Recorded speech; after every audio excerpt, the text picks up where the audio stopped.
Hi, friends. Thanks for joining us. Smash that subscribe button, leave a like, leave a comment. Tell us what you think. Benny, where can they find us on social media? Yeah, you can find us, Ray Benny Sports. We're on Twitter, Facebook, Instagram, everyone's favorite TikTok. And don't forget, join us for a conversation on Reddit and leave us a rating on your favorite podcast provider. We got Bomber Talk. We got CFL Talk. We got Jet Talk. We got NFL Talk, NHL Talk, awards going on tonight. Do you think we'll know the heart by the end of this episode? Yeah, I would think so. I mean, it's getting into the second hour. They just announced the Norris of Erik Karlsson, so the heart's got to be right up there. All right, keep your eye on that. Keep your eye on that. But let's start off with the Winnipeg Blue Bombers and a disaster of a game at IG Field Thursday Night Football. I'm trying to forget right now. That's why I don't remember what name it is or what night it was. But let's go with the good, the bad, and the ugly as we do every week. And let's start with the good. What good did you see in the game at IG Field? Yeah, it was a nice night out for a game. The weather was good. You know what? I had to find something. So I'm just going to go with Celestin Haba, who ended up getting his third sack in his third game.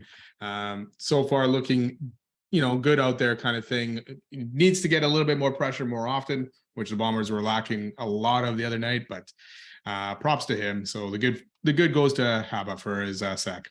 Okay. I did find a few bright spots, and when it's 30-6 at home, it's really hard to find good spots, but Jamison Sheehan, again, consistent on kicking, averaging gross over 46 yards. I don't put too much into net yards. It depends on, where they are in the field, where position of the kick. So I'm not going to even go on net. That's too much to figure out anyways. Sergio Castillo still chugging along 2 for 2. I'm really impressed by Evan Holm, the defensive back. They picked him up late last year. I believe he played for UND, and he's really coming into his own. That guy can cover a lot of field, and he plays man-to-man really well too. But he got in the way, or he broke up a pass. Sorry, I'll figure it out, in front of the BC bench, and he traveled like 10 to 15 yards to break up that pass. So he can really close in on these receivers, and he can be a ball hawk. So I'm really excited about Evan Holmes, despite the secondary looking a little tough in the last game. Malik Clements still looked good flying around. He got another sack, and before they had to give up on the running game, Brady Oliveira, he was 5.2 yards. We were concerned that he was hurt and might not play. He was getting some good chunks of yards. So there was some good. Yeah, I mean, there is scattered here and there. I think that Evan Holm one was on Justin McInnes kind of later in the second half. But yeah, that was a great play and how far he tracked over. But yeah, it was rough. Injuries are hurting that secondary right now. So we'll chalk this up. Bad game, bad loss. Yeah. And speaking of the bat, also Carson Agudosi had a pretty decent game. 4 for 70 something yards, a good big target he's turning out to be. So there was some good scattered in there. Let's talk about the bad. Would you like to go first? I'm just more so on the D, and I'm not going to blame this loss on the D at all because the offense wasn't very good, but they just struggled to stop Vernon Adams. They struggled to get enough of a pass rush and kind of disrupt him. He had lots of time to sit back there, survey the field, and get a touchdown or get some drives going. I mean, and the one big series of the game to me was the one right before half where the Bombers cut the lead 10-6, 49 seconds left. You're thinking, okay, maybe BC gets a field goal out of this, if anything. But Vernon Adams made it look so easy, drove the ball downfield, and they ended up with a touchdown. And then to me, that kind of ended the game for the Bombers. They were never anywhere closer. Obviously, they didn't score any more points. But that was a big drive, and BC executed on that, and the D just had no answers.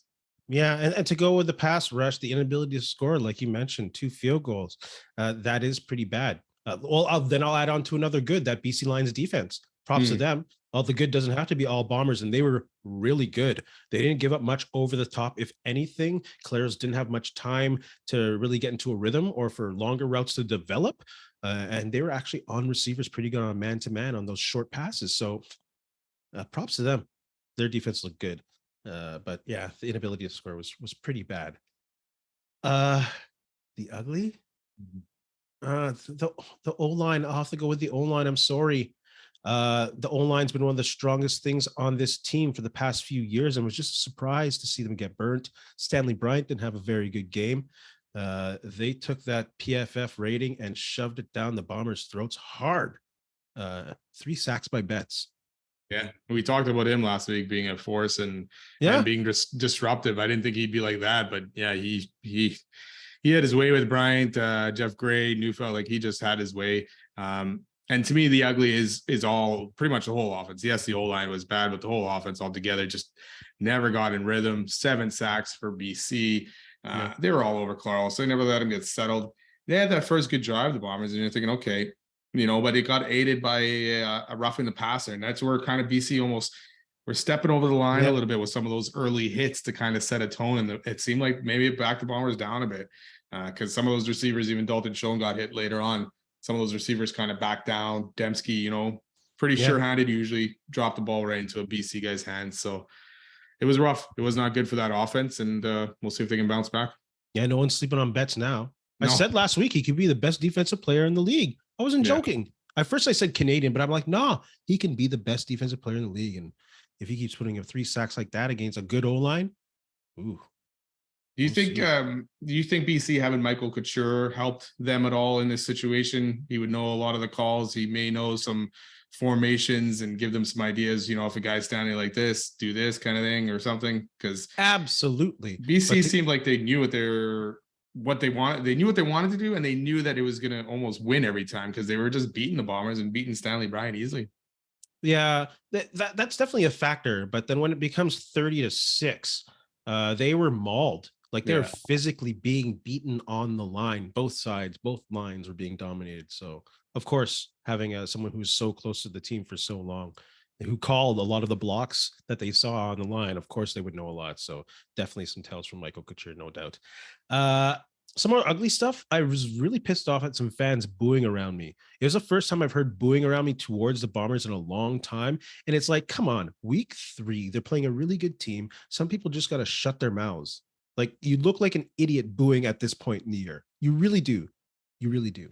It's hard not to. Sometimes I don't blame them necessarily, but yeah, we've had it so good for the last 3-4 years here, right? So it's tough to watch that display out there, and sometimes you just get frustrated. I'm sure most Bomber fans who ended up booing in that game were probably thinking about it the next day and probably wishing they didn't or whatever. Didn't need to. We've seen the Bombers bounce back. They got beat bad last year in Hamilton, right? Yeah. They bounced back and ended up making a Grey Cup, losing by a point. So it's a long season. It's only week 3. It's a tough beat, and props to BC, like you said. They came out. Last year was a lot of hype on BC, when they met in week 5 there, and it was all BC, right? And then Winnipeg put a stop to that this time BC had some answers. They were ready from when they walked on the field, and they did walk on the field. When they called BC, they didn't like jog or run hard. They walked like they had work to do, and they worked the Bombers hard. So let's give the grades out for week 3 in the CFL. This time we're going to go from east to west, because people in the east always complain, oh, you got to wait till the end. It's worth the wait, but still we'll start with the east because we got love for the east. Let's start with Montreal. What kind of grade you got for Montreal? I'm going to give Montreal a B. Definitely a good game for them against Hamilton. And again, it's only Hamilton for me. So right now, but Cody Fajardo looked good again. 2 touchdowns, ran one in. Austin Mack is looking good at wide receiver. I could almost bump this up to a B+ a little bit, but just because it was just against Hamilton, another backup quarterback, Schultz did not look good. But props to Montreal so far. They've gotten it done. Yes, they've probably played 2 out of the 3 weaker teams in the league. But hey, they've got the wins. And so far, some moves by Danny Machocha, like Deontay Evans and Mustafa Johnson. Some great signings so far. I give Montreal the B+ on this one. Fajardo did look steady, 19 for 25, 2 TDs, almost 300 yards. And he spread the ball around to 6 different receivers. So he's looking good the way he kind of looked in Saskatchewan when he had protection. Their defense is really looking good. They can really stop some touchdowns. Of course, like you said, the competition is a little suspect, but a little less than who they play next week at Con Canada Day, which is the Bombers. So they could be in a really good position to possibly beat a shell-shocked Bomber squad with that defense. And Fajardo playing steady. He wants to beat the Bombers. Oh, for sure. He's not going to hit a goalpost. Maybe he will. Let's go for Hamilton. I give them the F this week. Is Steinhauer losing the locker room? Like Chris Edwards looked a little... I don't want to insult someone, but that was horrible. Why would you do that? That's a high school move. The team is fighting with each other in public. They don't seem like they can get on track, and they desperately need this bye week. So I give him an F. Yeah, I'll give him a D-. That D line looking okay, 4 sacks, but still not in rhythm. and that's exposing the back end of Hamilton, and they're just getting beat up back there. The DBs are just not good enough on offense. Yeah, Schultz got a bunch of yards. Tim White, Duke Williams over 100, but James Butler this time only 14 yards. Leggio was 4 for 4. Hey, Yeah, he's good. Bo Levi to the 6 game injured, so we'll see what happens, but it's not looking good for Hamilton and Steinauer so far. What's the grade you got for the Toronto Argonauts? I am giving them a B plus. Me, offense looked good. Chad Kelly, good performance. Threw a couple interceptions, one of them not so good. And then Purifoy took it back for a pick 6. AJ Olette, he's looking good so far, man. Unreal running by that guy. Every time I see him, I'm like, he doesn't look like a prototypical running back, but then he rips off some big yards and tough to take down. So he gave up a bunch of yards, but they had some timely turnovers to change that game around, and 6 sacks for them too. Yeah, I give him an A-. They had a 3-headed running monster game going on. We let 3 TDs. That Adeboboye, almost 7 yards a carry, and Harris put in 6 for 32, 5 yards, tough running. Chad Kelly wasn't that good off and on in his own words, but they drew Edmonton this week, so don't necessarily need his A game, but Toronto A-. Winnipeg, I'm going to give them the F. They got their asses kicked. No unit particularly played well in the battle of the 2-0 teams. I don't know. I'm still disappointed, so I'll just leave it at that. Yeah, I'll hit with a D- as well. Disappointing effort all around from the Bombers. Not what you expect from them in any game, especially at home with the crowd behind them and everything like that. You expect a better effort, but props to BC. And hey, a lot of fans are loving this out there right now, and even some broadcasters, they love the fact that the Bombers got whooped. So yeah, enjoy it. Well, let's talk about your boy Ballsy and his team Saskatchewan. What kind of grade do you give them? Don't even get me started on this guy. He's a cool guy. It's funny because Saskatchewan fans have been louder than BC fans have been about this. It's like Are we surprised? BC fans have the right to brag right now if they want to, but it's Saskatchewan fans that are bragging for some reason because the Bombers lost. Anyways, I digress. I'm going to give Saskatchewan a B. Morrow to me looked good, carrying the ball. They finally got that running game going, 133 yards. But it still wasn't all roses for Saskatchewan. They almost blew a 10-point lead here. Craig Dickinson, still making questionable calls. You have a chance to go up by 11. Instead, you try for the 2-pointer, miss it, and now you're only up by 10, which allowed Calgary to ultimately tie the game late. So another good week for Harris. But Saskatchewan right now, 2-1. So far, good start. I give Saskatchewan a B on this one. They beat a decent Calgary team in Calgary in overtime. Trevor Harris did not look as effective as he did against the Bombers, which was kind of surprising, but it kind of might be a telling sign about the Bomber defense and the condition that they're in right now. But like you said, Morrow was good, and I'm really liking the linebacker play of CJ Revis, and Larry Dean is balling out as well. So Saskatchewan gets the B. And let's talk about the team they played against, Calgary. They're going to get a D from me. They stayed in the game. They have a good defense, but Jake Meyer is suspect at this point, and they might have lost Malik Henry for the season. They did. Good for Calgary of getting over 24,000. Shout out to Paradis for hitting that 53-yarder to tie the game and send it to OT. But man, if you don't have a quarterback, as we see in many teams in this league, you won't get too far. So Calgary gets that D. Maybe D plus because they had stood in there. Okay, D plus. Sorry, I changed it. All right, I'll give them a C- and kind of work them up a little bit. They took the game to overtime. Jake Meyer did not look good. 3 interceptions, and all 3 of them were very costly, especially the last one of the game, which ended up giving Saskatchewan ultimately the win. Plus, you lost Reggie Bagleton, 6-game injured right before the game. Malik Henry now Achilles, he's out for the year. You already lost Kadeem Carey, and now Peyton Logan is also hurt. So they got a bye week to maybe figure things out. But yes, Calgary right now is in trouble. Boy, let's talk about the other Alberta team, Edmonton. Talking about teams in trouble. Horrible. They started good and they went bad. I'm giving them a D. Chris Jones benching and then subsequently cutting Kai Loggsley as a quarterback. That's not going to scare anyone on the team, man. That old school bullying is not going to affect these players the way it used to. They probably are not going to trust you, and they're probably playing scared now. I don't know what's up with this dude. I'm sorry, Edmonton. You are in trouble. Yeah, I give him a D-. 19 games now, losses at home, gave up 6 sacks, D-line struggle. bad fumble even by Eugene Lewis right on the goal line. That could have helped him get closer in that game. How do you do that? Yeah. To me, with Chris Jones, as far as I was reading today with Kyle Oxley, he ended up getting cut because I think he wanted him to go back in at some point for a short yardage play, and Kai didn't go back in or didn't want to go back in. So I think that's ultimately why he ended up getting cut. That's news to me. But him being benched right off a fumble right away is maybe a little bit of a strong move altogether, but we'll see what happens. They got the Red Blacks next week. This new Jared Doge, if I'm saying that properly, the quarterback. Dogie, is that it? All right. I believe so. We'll see how he does. He was a gunslinger out there yesterday, but a lot of mistakes still. I mean, the guy's still young, so we'll see what happens there, but not good. Okay, so he fumbled the first snap. Yeah. He came out of the game. He got benched after that. Got benched. Yeah. Chris Jones asked him to go in for the short yardage. He's like, nah. Something with, I mean, even when he got benched, he stood off to the side by himself, not with his teammates or anything like that. And then as far as the story went, I think he was supposed to go in at some play for a short yardage, didn't want to or didn't go or something. So yeah, I could lay off. I could push the brakes on what I said about Chris Jones, but I still won't at this point. He still doesn't know what's going on right now, man. Not a fan, especially if Cornelius gets a start again. Oh my God. No, I can't see that happening. There's no way. Yeah, I can't see that happening. Yeah, at this point, you got to move on and see what these other. And how about Trey Lance? Just play him already. Trey Lance now. He's on there. Trey Ford, I'm just playing. I remember Trey Young too. Let's move on to the BC Lions. A+, obviously, they beat the team.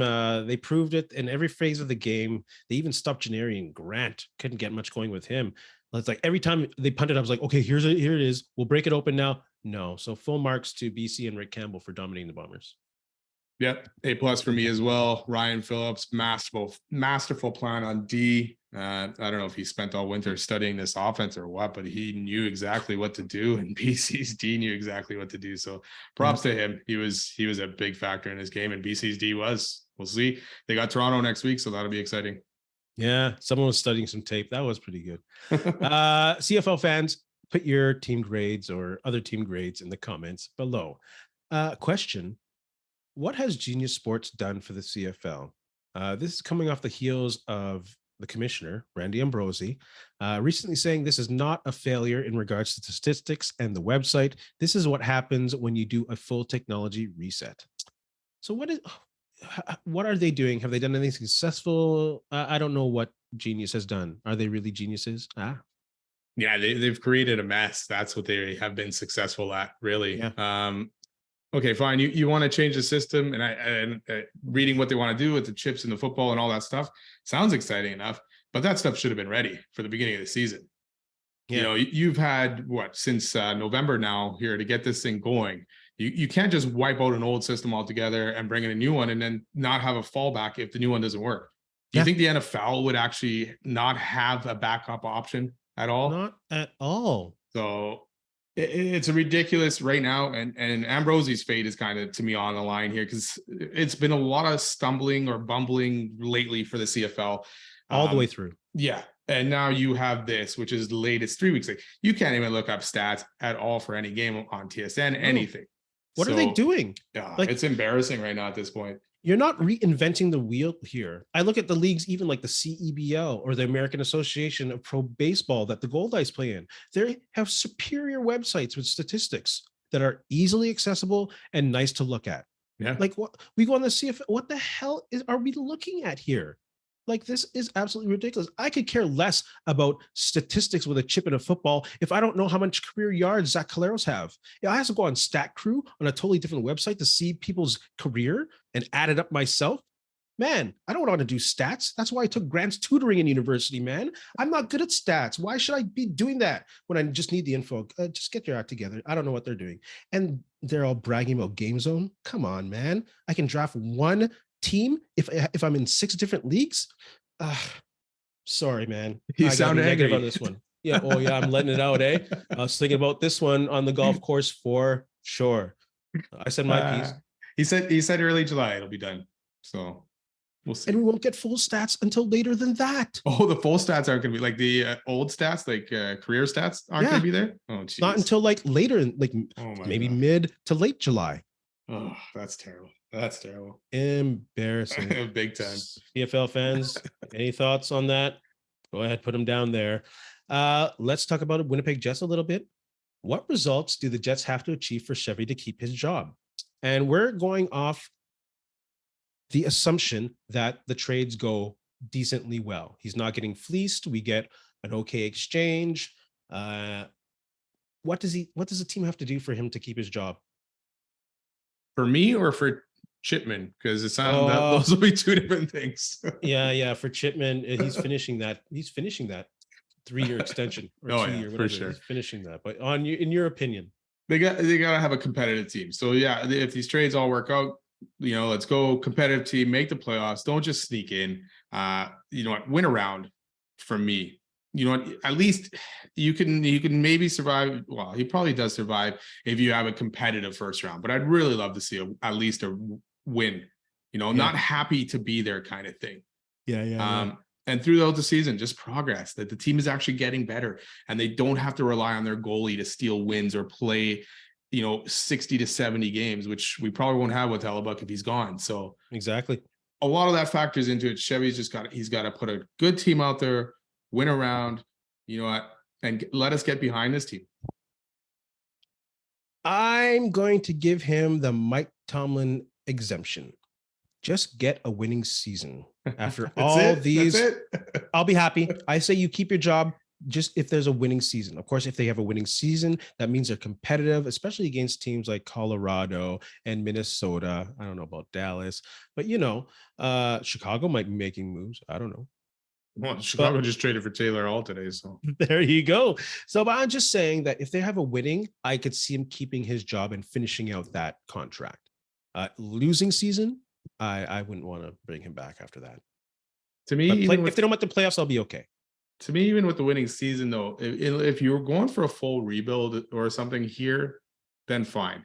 But they're trying to retool or whatever it is and think they're still going to have a great season with it. To me, I don't know what the Jets.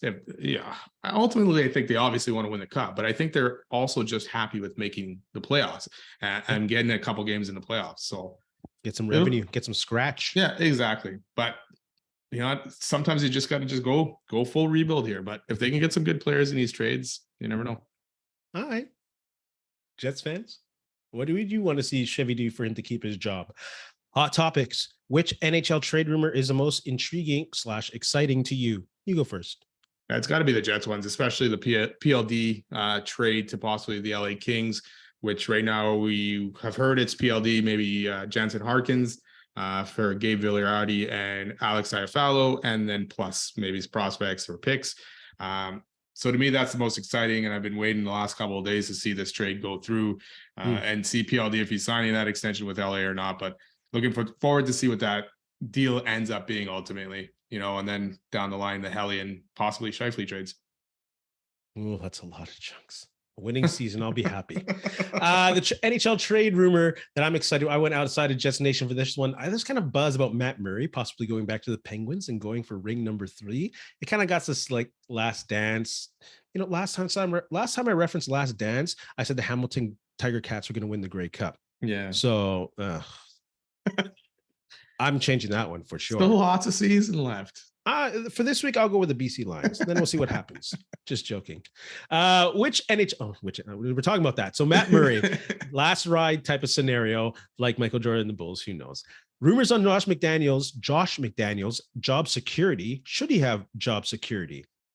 Yes. I think they need continuity, and McDaniels should be a part of that. He should be given a chance. Don't think he was given that chance in Denver.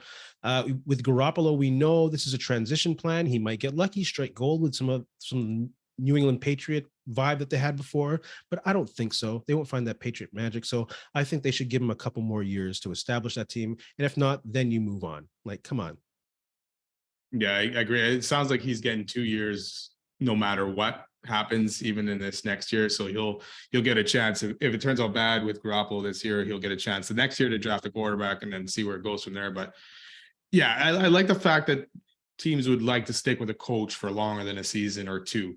Josh McDaniels, he didn't have a great season last year. So is he the guy that should be getting that job security? But maybe not, but it's good to see, but he's in a tough division. Kansas City, the Chargers, Denver should be better. So I don't see it going very well for them this year anyways. So Man, they should have kept Bianchi. They should have kept him. What a Tyreek Hill. Oh, he's in trouble again, hitting some old dude. Is this just a blip? Is this a pattern now? Is Miami even a good destination for players? What are your thoughts on this? Yeah, I don't necessarily think it's Miami's the problem, but you got a player here who's had past transgressions as well. Yeah. And every few years, it seems like it rears its ugly head and he does something stupid, like hitting a 57-year-old at a marina, right? For me, it's a pattern. And Tyreek Hill just seems like he doesn't have control of his temper in all situations. And then you're going to have this every few years. So, yeah, he didn't get suspended for any of the other stuff he did in the past. But I would expect the NFL to suspend him at some point this season. Yeah, I think it's definitely becoming a pattern. Not good. He's got to find some help somehow, or he's going to ruin his career. He's going to have maybe a couple of years left, and then he might go by the wayside like Antonio Brown. If he doesn't straighten up, Antonio Brown didn't have a successful life in Florida as well. There's some vibe about that city. It's always busy. There's lots going on. The Dolphins aren't really a priority in Miami. Let's be real, man. Come on. There's so much going on in Miami.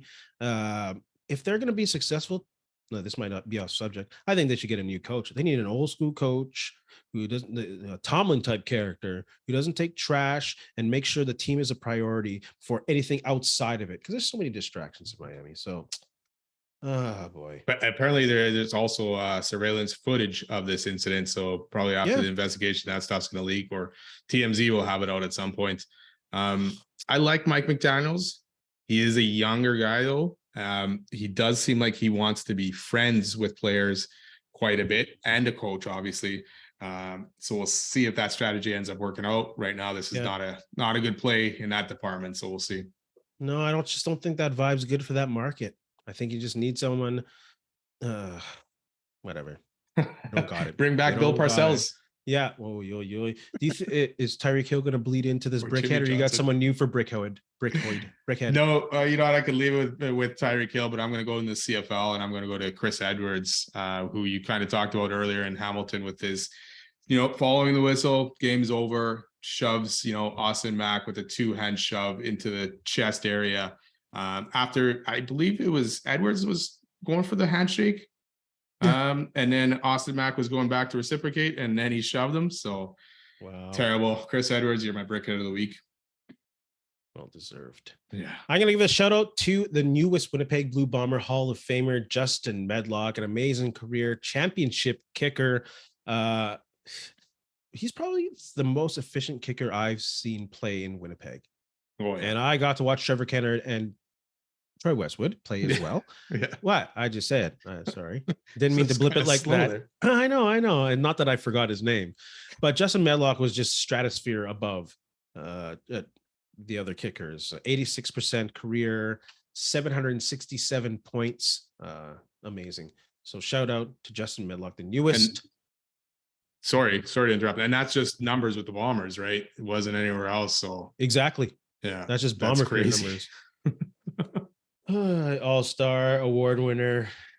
Great. It was money Medlock. Exactly. We knew it. Oh man, it was so hard the next year when he did come back. We're like, Castillo, thank you for coming back. Exactly. Yeah. Benny again. Benny, you have anything to say to our friends? You know what? Thanks a lot for listening. Don't forget, subscribe, follow, leave us a rating on your favorite podcast provider, and have a good one. And don't forget to join us later this week on YouTube for our CFL Week 4 preview. Smash that subscribe button, and we'll see you soon. Oh, LeVar Burton, we'll see you next time.